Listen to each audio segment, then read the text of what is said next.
If you are watching us, we are coming to you from Dubai here in the UAE, and this is the Global Business Forum, and I have with me the Chief Executive of the Ghana Investment Promotion Center, and we have a lot to share with you because in 2020, the Expo 2020 will be coming on, and for the very first time, Ghana has a pavilion here, and trust me, you should see what is going on as far as our pavilion, the architecture, how it's been built, and the kind of things that will be happening. He'll be telling us more about this. Thank you very much, Mr. Grant, for joining us on Joy Business. Thank you very much. Tell us, why did you decide as a country to take, a pavilion this time at the Expo 2020? Well, the Expo 2020 is a major opportunity for countries to showcase their trading assets and what they can trade and what opportunities exist in those countries.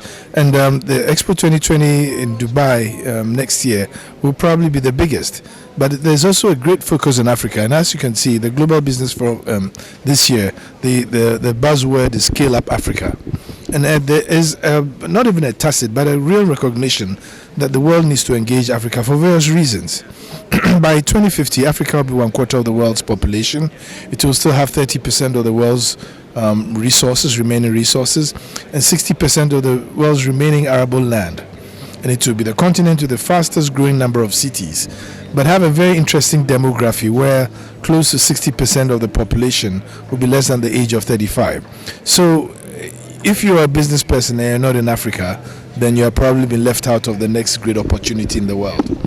And so it is clear that there is this clear vision of many regions of the world directing their attention to Africa. And as you heard, the Chinese had the FOCA conference where President Xi Jinping actually sectioned off $60 billion for Africa, developing infrastructure in Africa to bridge the continent with China in terms of trade.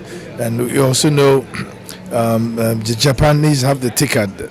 The seventh one was just had last year, in which they are engaging Africa directly. Russia recently had the Africa-Russia Business Summit. And so almost all the big players, India has had theirs as well. Next year in January, the UK is having an Africa Investor Summit.